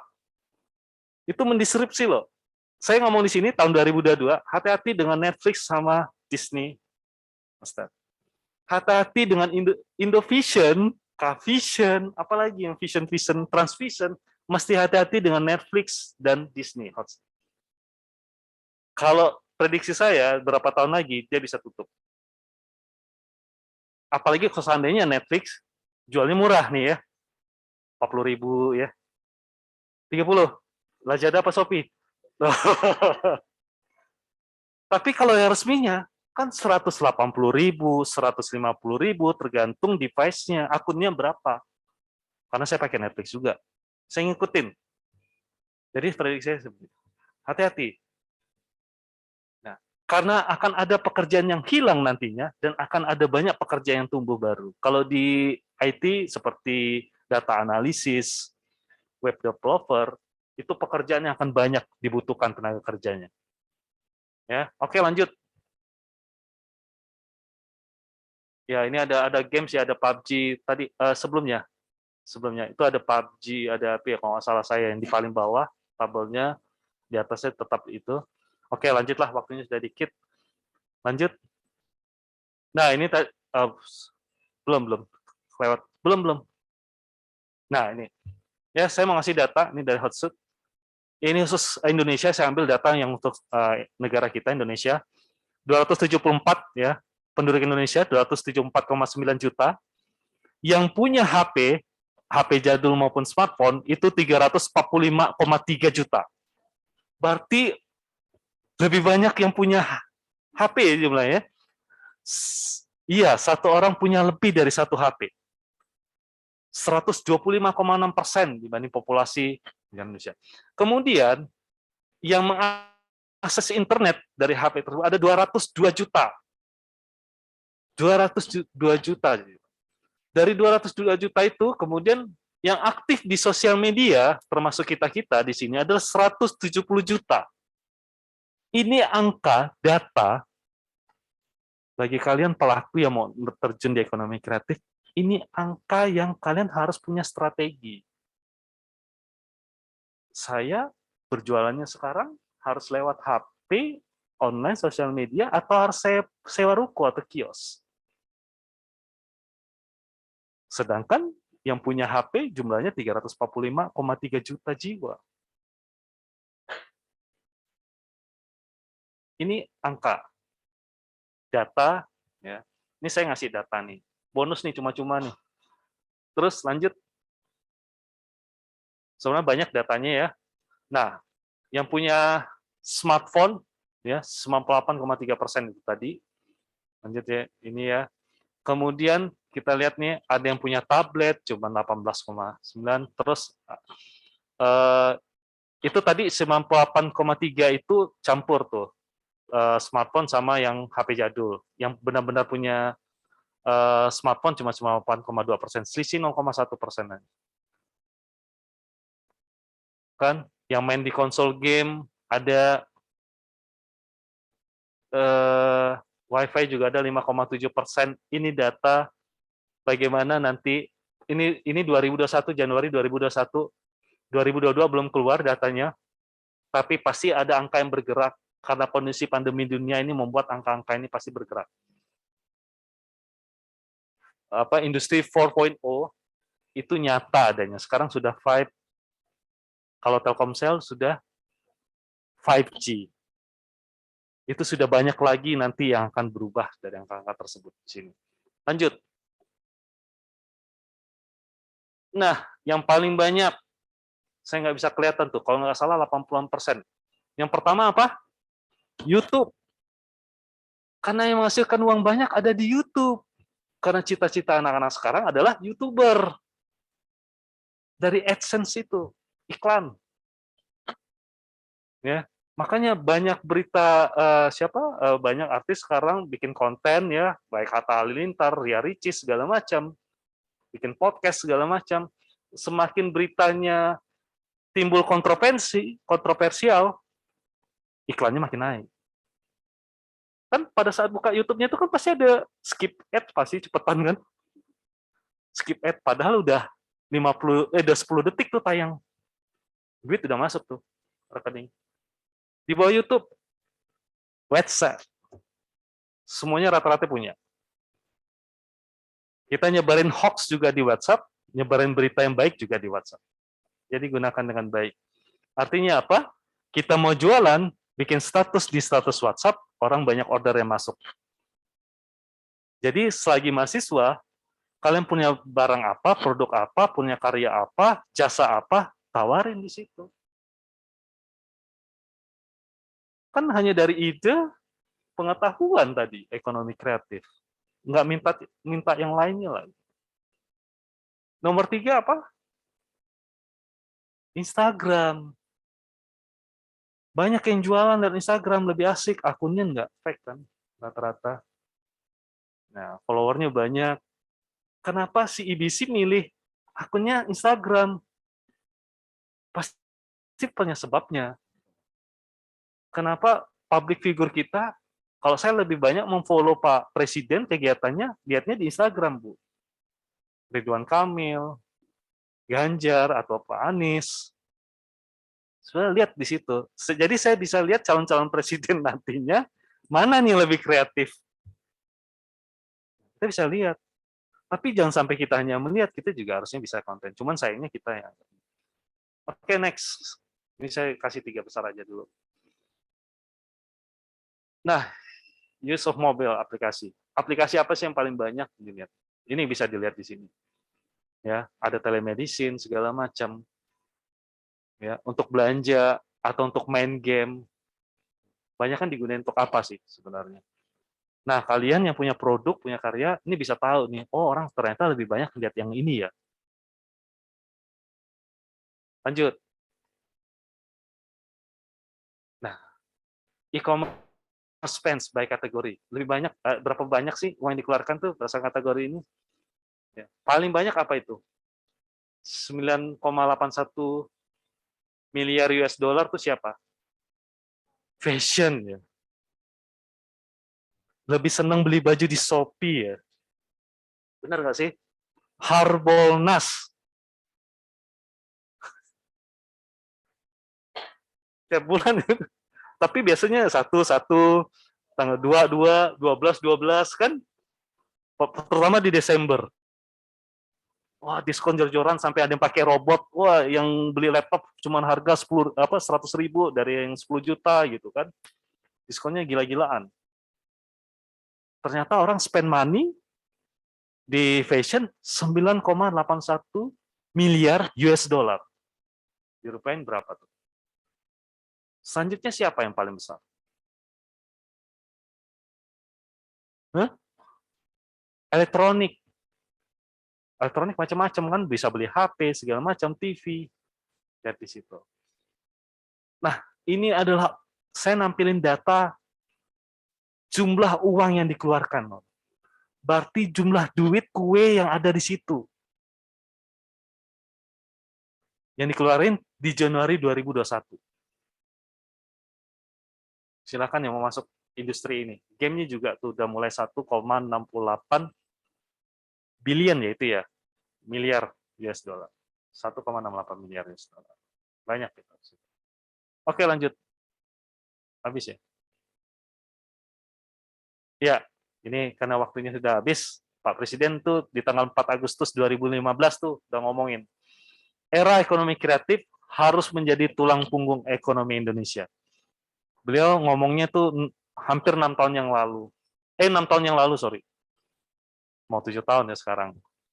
6 tahun yang lalu. Sudah melihat ini bahwa kita tidak bisa mengandalkan migas lagi. Bahwa kita mengandalkan dengan sumber daya manusia yang begitu banyak, ada bonus demografi di Indonesia. Banyak sekali di negara kita. Nah, inilah dia. Dan kalau saya pribadi melihat orang Indonesia kreatif-kreatif, orang Pontianak kreatif-kreatif. Dalam banyak hal. Dan mudah-mudahan selalu dalam hal-hal kebaikan kreatifnya. Ya, mungkin lanjut, kayaknya sudah habis, kalau nggak salah saya. Oke, terima kasih. Waktunya udah banyak kayaknya ya. Oke, saya isi tanya jawab. Saya akhiri. Assalamualaikum warahmatullahi wabarakatuh. Assalamualaikum warahmatullahi wabarakatuh. Waalaikumsalam. Itu dia tadi penyampaian materi yang sangat luar biasa dari Bapak Hari. Ternyata banyak hal yang ada di sekitar kita itu bisa menjadi ladang uang ya Pak ya sebenarnya. Dan itu tergantung kepada ide dan gagasan tadi, pengetahuan yang harusnya bernilai tambah dan bernilai jual. Ya, begitu Pak ya. Sangat luar biasa. Saya juga punya teman kemarin Pak, ada tugas itu disuruh cari narasumber ya. Saya milih salah satu teman saya yang jadi ilustrator dan pendapatannya juga dolar Pak. Dia Siapa namanya? konsumen itu Cowok. Hanggara, cowok. Oh, cowok Hanggara. Iya. Oke. Ternyata keren ya, bukan cuman kalau pada familiarnya kan oh PNS nih gitu. Itu yang keren, tapi sekarang banyak banget pengusaha-pengusaha yang luar biasa. Itu bahkan mungkin cuannya lebih banyak seperti itu. Jelas. Baik, itu dia tadi pemateri yang sangat luar biasa. Itu menunjukkan bahwa kita akan memasuki sesi selanjutnya, yaitu sesi tanya jawab. Bagi teman-teman yang ingin bertanya, dipersilahkan untuk raise hand terlebih dahulu. Ketika sudah saya persilahkan untuk mengajukan pertanyaan, boleh di open mic-nya. Atau teman-teman yang ingin mengajukan pertanyaan melalui kolom chat juga bisa dipersilahkan. Baik, di sini sudah ada pertanyaan melalui kolom chat nih Pak. Dari Biduri Aftika Rahman. Pertanyaannya adalah, seperti yang Bapak bilang sebelumnya, ekonomi kreatif itu ide dan pengetahuan. Nah, dalam memulai sesuatu bisnis atau usaha berbasis ekonomi kreatif, misalnya kita sudah memiliki ide dan pengetahuan, bahkan juga sudah bernilai jual, namun tidak memiliki keinginan ataupun modal untuk menjalankan bisnis atau usaha tersebut. Bagaimana menciptakan keinginan dan memperoleh modal untuk mewujudkan usaha tersebut, Pak? Pertanyaannya. Jadi sudah punya nilai jual nih, tapi bagaimana untuk menciptakan keinginan dan memperoleh modal untuk memulai seperti itu, Pak? Jawab atau mungkin langsung dijawab saja, Pak. Sebenarnya saya mau tahu dulu apa nih yang sudah dikerjakan. Karena gini, punya ide, ya. Kalau udah punya ide, punya pengetahuan, otomatis sebenarnya sudah ada keinginan dia untuk mulai tadi ya. Dan harus punya nilai tambah dan nilai jual. Kalau nggak punya nilai tambah atau nilai jual, jatuh-jatuhnya ke hobi nanti kan. Nah, bagaimana untuk punya, mungkin bisa jadi saya bayangin dia punya ide bikin kue kali ya, kue donat toppingnya mungkin apa nih yang aneh-aneh dikit nih. Tadi saya baru lihat ada jual kopi tapi minumnya bukan di dalam mug atau cangkir tapi di es krim. Tahu kan es krim yang kon, es krim kon, kopinya ada di konnya. Jadi minum kopi sekalian juga bisa dimakan tempatnya. Ya kan? Itu pelaku ekonomi kreatif. Nggak kebayang, saya juga nggak kebayang. Oh iya, iya, kok bisa ya seperti itu? Pasti dari ide yang banyak melakukan kesalahan segala macam. Gitu. Nah, bagaimana? Nah, mungkin mau seperti itu perlu modal segala macam. Ya, tetap sebenarnya ada butuh uang. Nah, modalnya jangan terlalu besar-besar dulu. Kalau dia punya sudah ada modal, saya bicara pemerintahan, ada kredit usaha kecil, ya, yang modalnya bunganya sangat ini, bantuannya sekitar 1, sampai dengan 5 juta kalau nggak salah saya. Nah seperti itu ada. Nah atau biasanya teman-teman itu pinjam teman sana sini dulu, terus akhirnya nggak berduitnya lagi itu kan mungkin ya untuk membuat itu ya. Tapi saya rasa masa sih nggak ada modal yang untuk bikin kue atau apa gitu kan. Pasti ada. Skala yang kecil aja dulu Dari ya, Pak, skala nggak kecil usah dulu, besar-besar dulu. jangan ya benar, jangan yang skala besar dulu karena pelan-pelan nanti kita kan maka tadi saya bilang kuncinya ada di kolaborasi. Ada di teman-teman yang punya pemikiran yang sama. Nah itu. Karena kita kalau di ekonomi kreatif butuh tim. Ya. Makanya sering saya sampaikan kalau di ekonomi kreatif, kita bukan saatnya untuk berkompetisi saat ini, saatnya bersinergi dan berkolaborasi. Kalian yang masih menganggap bahwa ini adalah kompetisi, pasti ketinggalan di belakang. Yakin, dan sudah banyak kasus. Sudah. Saya sebagai Kepala Bidang Ekonomi Kreatif, sudah 4 tahun saya di sini, Bu. Dan yang saya lihat yang tidak mau berkolaborasi, sekarang ketinggalan. Dan mereka-mereka yang dulu mulai dari nol, yang tidak punya apa-apa, tapi karena keinginan untuk berkolaborasi dan sinergi itu, sekarang jauh pesat. Gitu loh. Maka saya lihat kuncinya adalah di situ tadi. Makanya kalau kesulitan modal tadi, keinginan, kumpullah sama orang-orang punya ide dan pengetahuan yang sama ini tadi. Kita kolaborasi. Itu salah satu cara aja gitu. Mungkin itu. Itu dia tadi. Jadi mulai saja dari skala-skala yang kecil dan berkolaborasi biar bisa mengembangkan usaha-usaha yang ingin dicapai seperti itu. Kemudian pertanyaan yang kedua ini datang dari Rafika Nandia dari Puspitasari. Pertanyaannya cukup menarik nih Pak. Subsektor ekonomi kreatif seperti apa yang sangat potensial dan memiliki eksistensi yang cukup lama? Sekian, terima kasih. Subsektor mana yang punya potensial dan eksistensinya cukup lama? Iya. 17 subsektornya punya semua. Tetapi tergantung kita melihat di kondisi kita dulu di Pontianak. Yang tak terbantahkan adalah kuliner. Nggak ada argumentasi deh kalau kuliner.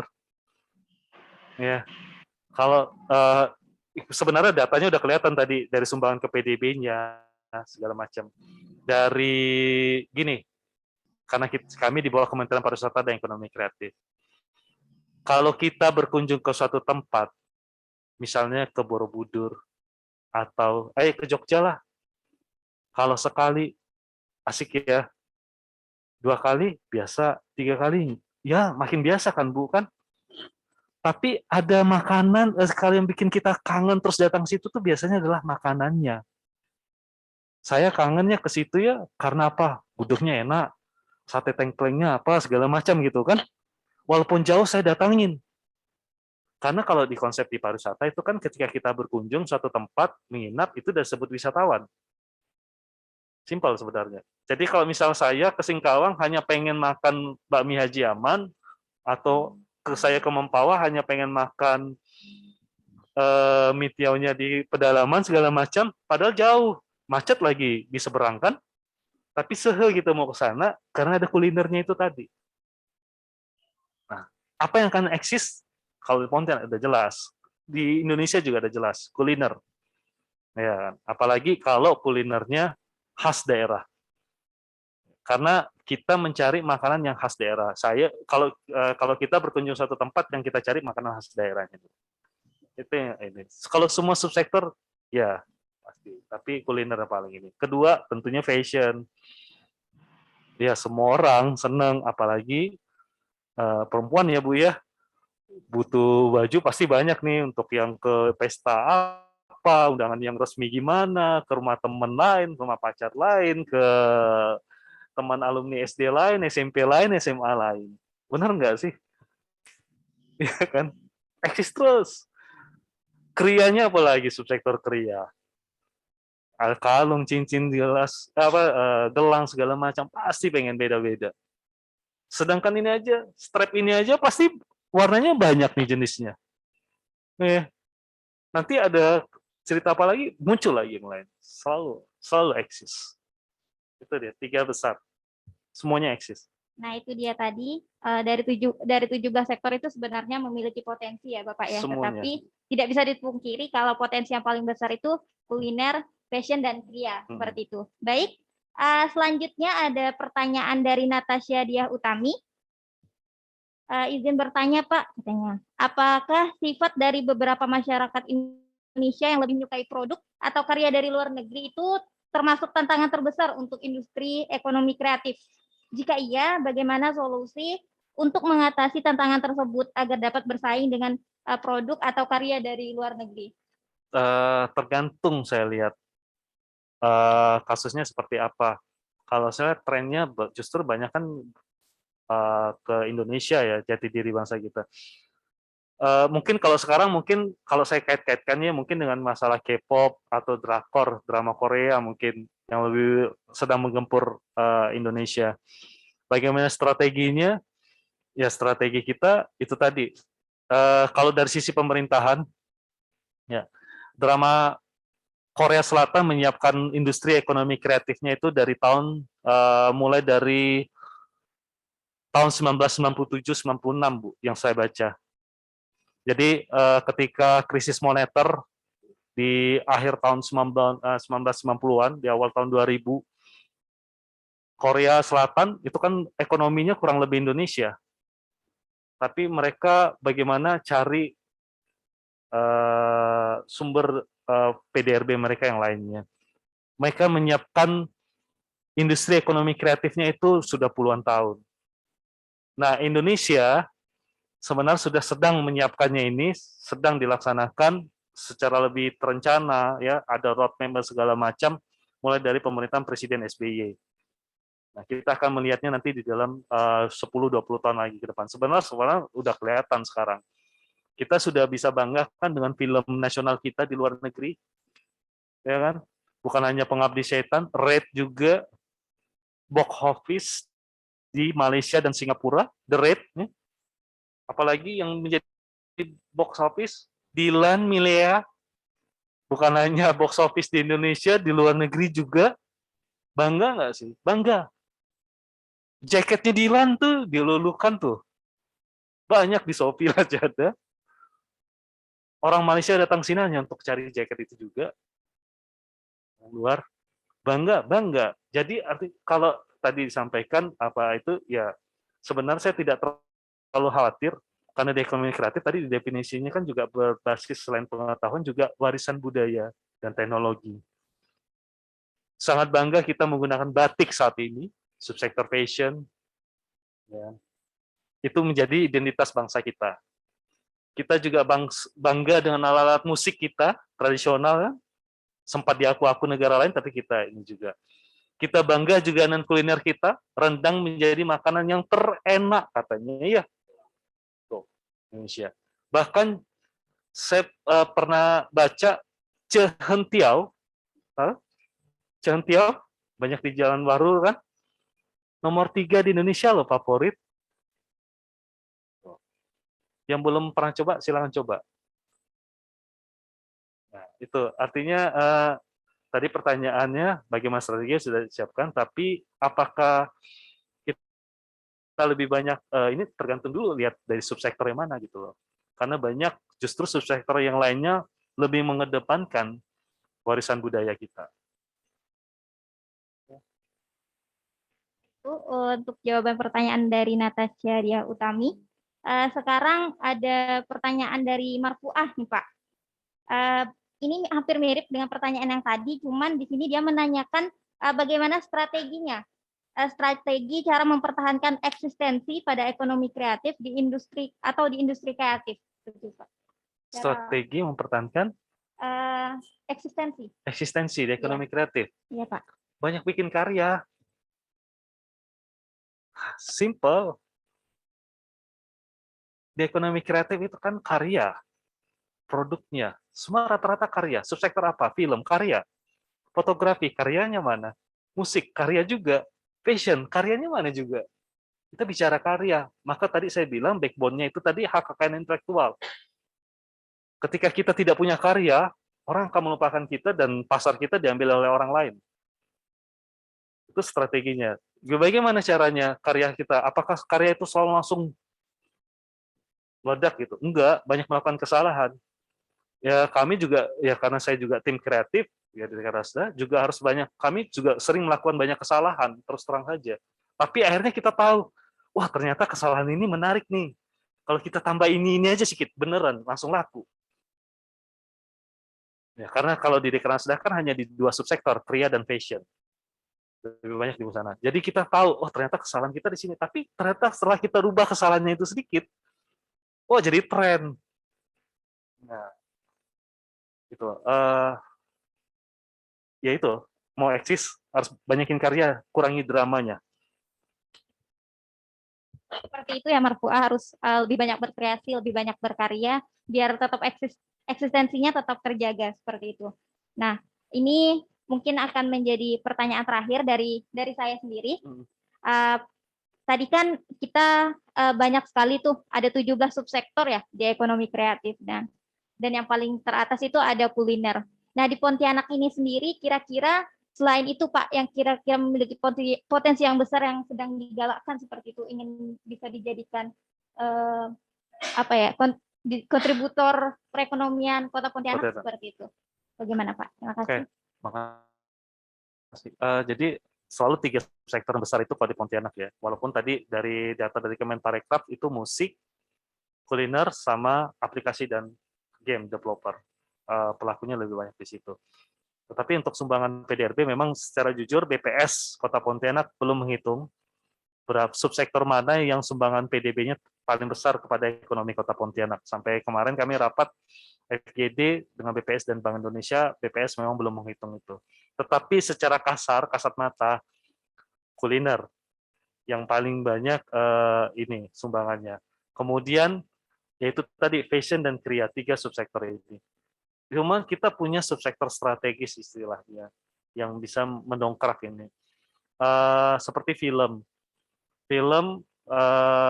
ekosistem film di Pontianak walaupun belum disebut matang ya, termasuk aplikasi, tapi sudah ada yang ini kan.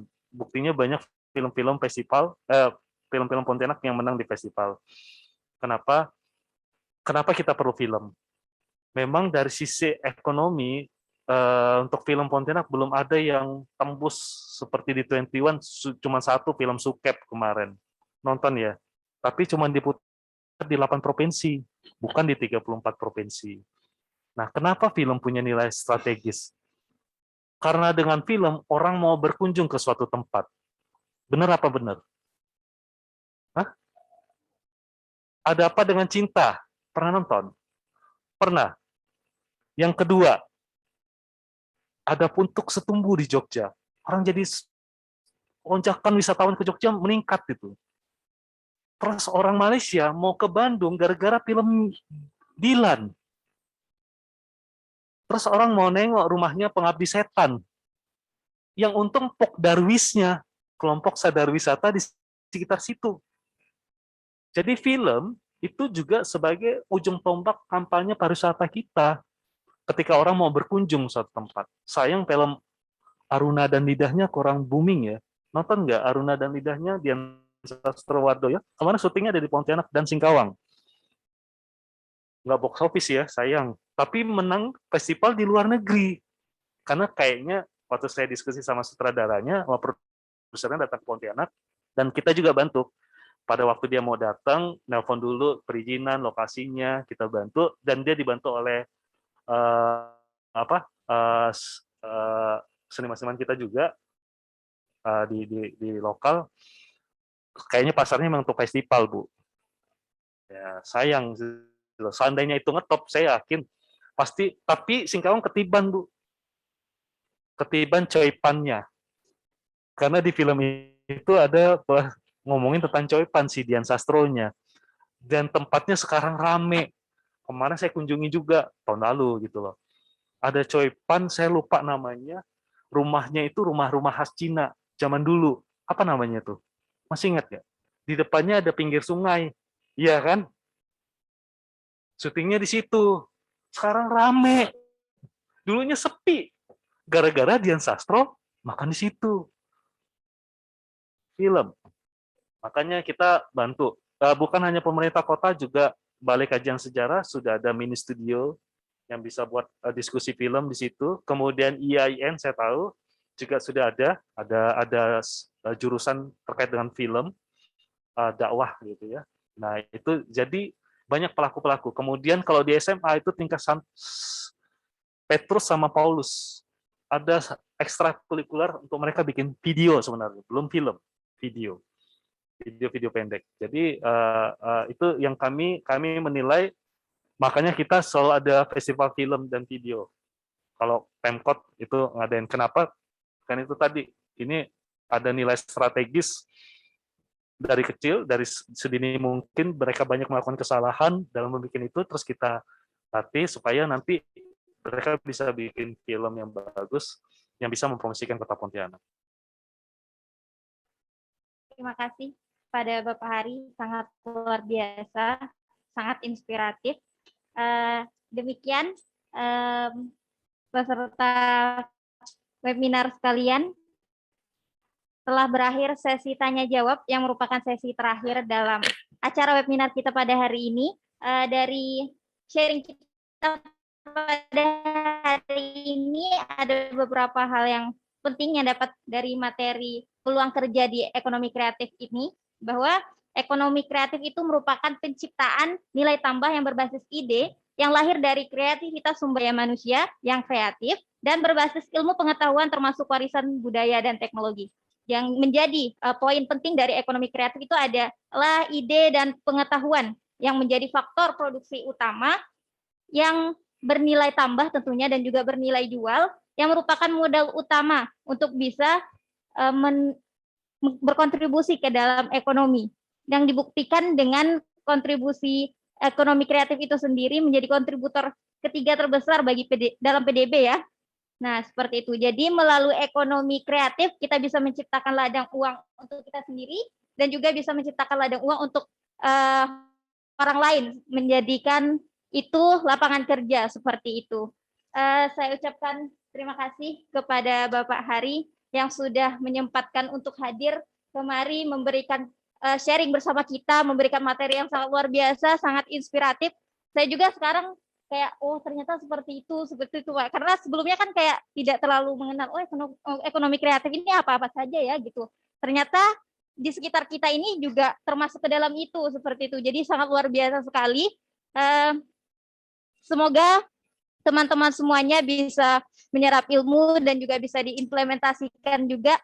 Nanti ke depannya bisa jadi orang-orang keren dengan ladang uang yang banyak seperti itu melalui ekonomi kreatif. Dan saya juga mengucapkan terima kasih banyak kepada para peserta webinar yang telah berpartisipasi aktif dalam kegiatan kita pada hari ini.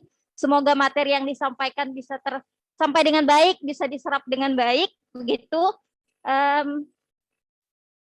Saya ucapkan terima kasih kembali kepada Bapak Hari. Semoga sehat selalu, Pak. Semoga tetap sukses, ya, seperti itu. Dan kita sudah sampai ke penghujung acara. Kita sudah sampai kepada penghujung acara. Webinar Kapita Selekta Dunia Kerja dengan tema Peluang Kerja di Ekonomi Kreatif. Saya Rukda selaku moderator.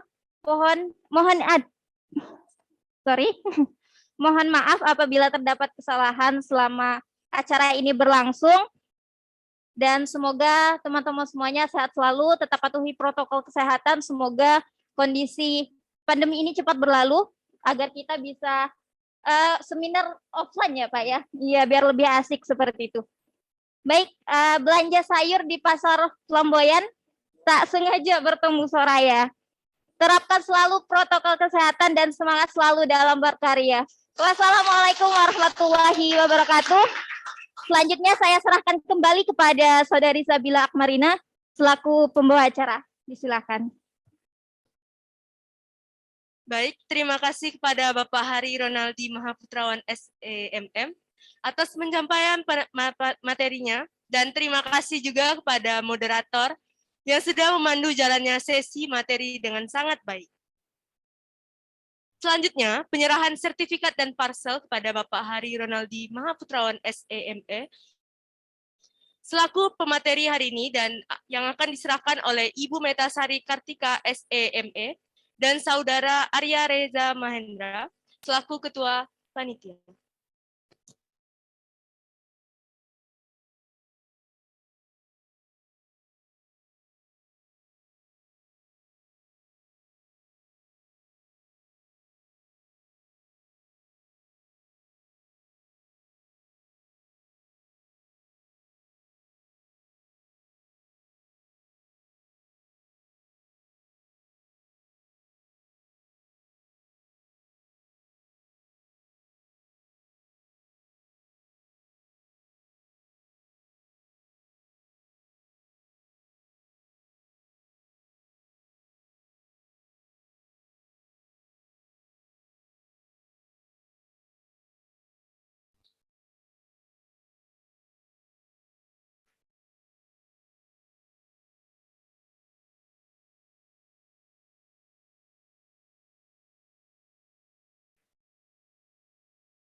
Baik, sebelum menutup acara pada hari ini, alangkah baiknya kita menutup dengan doa.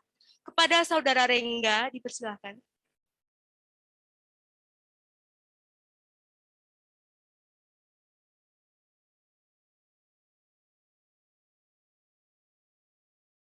Bismillahirrahmanirrahim. Assalamualaikum warahmatullahi wabarakatuh. Sebelum kita mengakhiri acara webinar pada hari ini, alangkah baiknya kita berdoa agar ilmu yang kita dapatkan pada hari ini harapannya bisa bermanfaat ke depannya. Amin ya rabbal alamin. Bagi yang beragam Islam, izinkan saya untuk memimpinnya. Allahumma inna nas'aluka salamatan fid din wa afiatan fil jasad wa jihatan fil ilmi wa barakatan fil rizki wa taubatan qoblal maut wa rahmatan indal maut wa maghfiratan ba'dal maut. Allahumma hawin alaina fi sakaratil maut wan yata minan nara wal aqwa indal hisab. Rabbana la tuzigh qulubana ba'da idh hadaitana wa hab lana min ladunka rahmah innaka antal wahhab. Rabbana atina fid dunya hasanah wa fil akhirati hasanah wa qina azabannar. Subhana rabbika rabbil izzati amma yasifun wa salamun alal mursalin walhamdulillahi rabbil alamin. Assalamualaikum warahmatullahi wabarakatuh.